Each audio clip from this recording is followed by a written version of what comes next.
하세요. 30대 부산 사는 여자입니다. 예비 신랑은 동갑으로 대학교 동기고요. 운명 같은 우연이 반복되며 만난 사이라서 영화 같은 결혼 생활을 만들어 나갈 줄 알았어요. 그런데 예비 신랑의 말도 안 되는 요구로 결국 파혼했습니다. 예비 신랑과 저는 모 대학교 경영학과를 졸업했어요. 예비 신랑이 편입으로 저희 학교에 들어왔기 때문에 처음엔 친하지 않았어요. 그런데 예비 신랑은 바로 군대에 다녀왔고 저는 어학연수를 다녀오면서 복학 시기가 겹치게 되었습니다. 대부분의 다른 친구들은 이미 졸업한 상황이었기 때문에 자의반 타의반으로 저희는 친하게 지내게 되었습니다. 저는 졸업 전 취업이 된 반면 예비 신랑은 갑자기 공무원 준비를 하겠다며 모든 친구들과 연락을 끊어버리더군요. 저도 새 직장에 적응하느라 바빴기에 그렇게 서로 잊고 지냈습니다. 그러다 3년 전 우연한 기회로 다시 재회하게 되었습니다. 그날은 유난히 정신이 없었어요. 그래서 산지 얼마 안 된 명품 지갑을 지하철에 두고 내렸거든요. 아차 싶은 순간 이미 열차는 출발한 상황이었고 못 찾겠다고 자포자기했었습니다. 그런데 일주일 뒤 경찰서에서 지갑 찾으러 오라고 연락을 받았습니다. 그리고 그 안에는 연락 달라는 메모가 있었어요. 감사 인사라도 해야겠다 싶어서 연락을 했는데 그게 바로 예비 신랑이었습니다. 예비 신랑은 7급 공무원으로 저희 회사에서 멀지 않은 시청에서 근무하고 있었어요. 이 말도 안 되는 재회에 서로 정말 놀라워했고 반가워했어요. 게다가 학생 때 보던 것과 달리 둘 다 훨씬 어른스러워져 있었고요. 저희는 누가 먼저랄 것 없이 서로 빠져들어 금세 연인으로 발전했습니다. 그렇게 다시 만나 1년 반 정도 연애를 하고 결혼 이야기가 나왔어요. 흔히 인터넷에 나오는 반반 결혼의 정석인 결혼 비용 반반씩 하기. 명절 때는 시댁과 친정 번갈아 먼저 가기와 대리효도 말고 셀프효도 하기. 그리고 공동 생활비 후 나머지 돈에 대해서는 서로 터치하지 않기 등에 대해 서로 몇 번이고 의견을 나눠봤죠. 우리는 할 수 있겠다라는 확신이 서면서 자연스레 양가 어른들도 만나 뵙게 되었네요. 처음 예비 시댁 어른들을 뵌 날이었어요. 긴장도 많이 하고 걱정도 많이 되었지만 잘 보이고 싶어서 꽃바구니와 화과자를 사들고 찾아갔어요. 시부모님은 뭘 이런 걸 사왔냐면서도 절 반갑게 맞아주셨어요.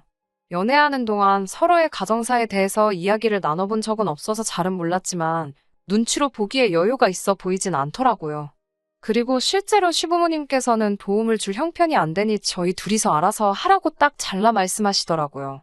솔직히 서운한 마음이 들기는 했지만 그런 말씀을 하시는 시부모님의 가슴도 아플 거라 생각해서 예비 신랑에게 따로 티를 내지는 않았어요. 반면에 저희 부모님은 너희 둘이 모은 돈으로 찾아도 경기도 전세도 찾기 힘들지 않겠냐며 굳이 부모가 능력이 되는데 자식들이 고생하며 시작할 필요는 없다고 하시더라고요.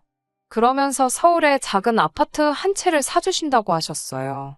저는 부모님께 그렇게 신세를 지고 싶지는 않아서 싫다고 했는데 예비 신랑은 너무 좋다며 감사하다고 난리더라고요. 게다가 저 몰래 예비 신랑이 저희 부모님한테 연락해서는 처가집에서 집을 사주신다고 해도 제가 시댁에 할 도리는 해야 한다고 하더래요. 이 말을 전에 듣고 나선 한동안 벙쪄 있었던 것 같아요. 결국 며칠의 고민 끝에 예비 신랑에게 왜 그런 소리를 했냐고 따져 물었어요. 그러자 예비 신랑 말이 처가에서 집 해줬다고 며느리 도리도 못하게 하실까봐 솔직히 걱정이 돼서 그랬다며 자기가 경솔했다고 사과를 하더라고요. 찜찜하기는 했지만 알겠다 하고 계속 결혼을 진행하기로 했어요. 저희 부모님의 도움으로 집 문제가 해결되고 나니 생각보다 결혼 비용이 엄청 많이 남게 되더라고요.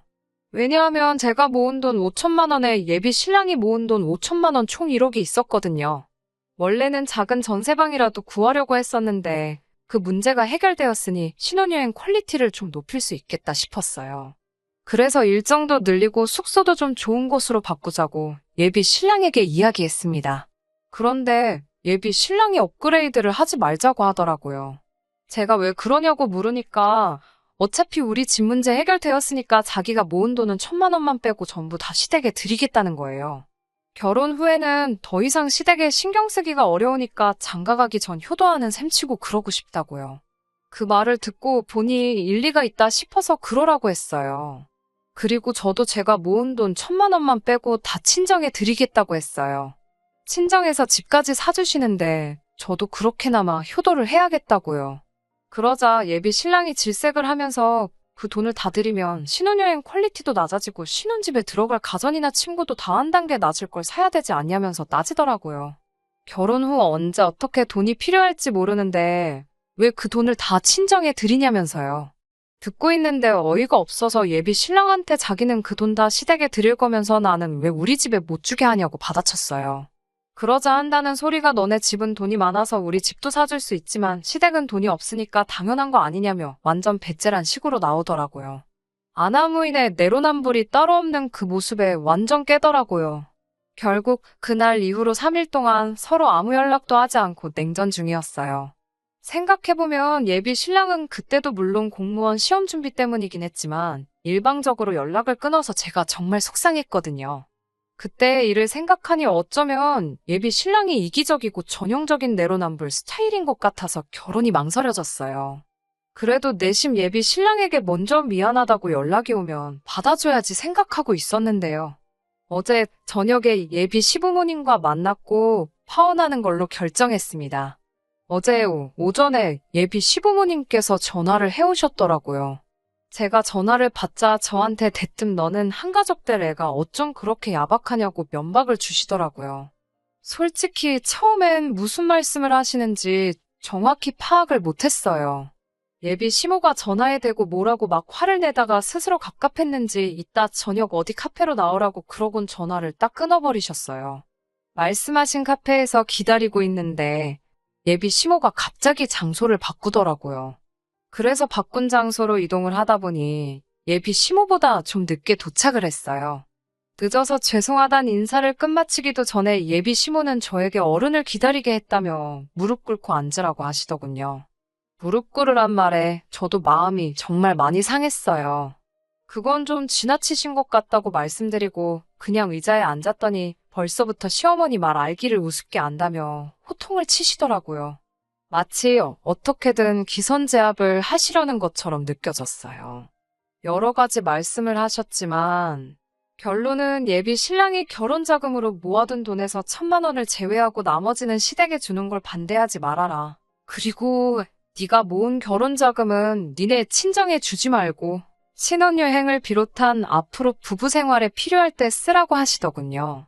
그건 경우가 아니지 않냐고 묻자 어른이 시킨 거니까 어른 말대로 하면 된다고 하시더라고요. 옛말에 어른 말 틀린 거 없다고 하지 않냐면서요.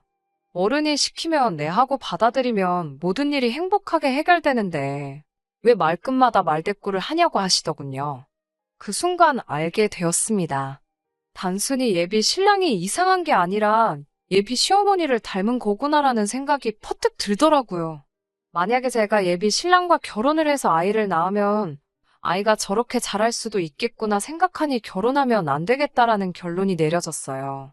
제가 도저히 이 결혼 못하겠다고 아무리 잘난 아들이라도 아들이 말도 안 되는 억지를 부리면 가족으로서, 어른으로서, 부모로서 말릴 생각을 하셔야지 그걸 가만히 보고 계시는 것도 아니고 왜 한술 더 떠서 이렇게 행동하시냐고 제가 받아쳤어요. 그러자 저한테 이욕저욕을 퍼부으시면서 함부로 말씀하시더라고요. 되바라졌다면서 시부모 잡아뜨리고 남편 잡아먹을 여자라며 악담을 서슴지 않으셨어요. 대꾸하기도 싫고 상종도 하기 싫어서 아무 대꾸도 안 하고 자리에서 일어나니 기어이 저희 부모님까지 들먹거리더라고요. 딸을 어떻게 가르쳤길래 저 지경이냐면서 네 부모가 불쌍하다고요. 어차피 결혼 안 할 거고 그러면 저 사람들 다시 볼 일 없다는 생각이 탁 들어서 예비 시부모가 했던 말들 그대로 되돌려줬습니다. 아들이 똥인지 된장인지 분간 못한다고 부모가 돼서 그걸 같이 맛을 보고 있다고 아들을 왜 그따위로 가르치셨냐고요. 아들 결혼 도와주진 못할 거면 가만히나 계시지. 기어이 아들 파혼시키니까 속이 편하시냐고 저도 막지지 않고 쏘아붙였어요. 결국 예비 시어머니가 쓰러질 것 같다며 카페 바닥에 주저앉더라고요. 그러든지 말든지 이젠 더는 얽히고 싶지도 않아서 예비 시부모를 뒤로하고 먼저 가게에서 나왔습니다. 솔직히 처음엔 속 시원하다 생각했는데 했던 말을 그대로 돌려줬다 생각하니 결국 똑같은 사람 된 것 같아 찝찝해서 잠도 잘 안 오네요. 주변 사람들이 왜 파혼했냐고 물어오면 이걸 어디까지 이야기해야 하나 싶고 벌써부터 골치가 아프네요. 그래도 이혼보다는 파혼이 나으니까 그걸로 위로 삼고 술이나 한잔 해야겠습니다. 들어주셔서 감사합니다.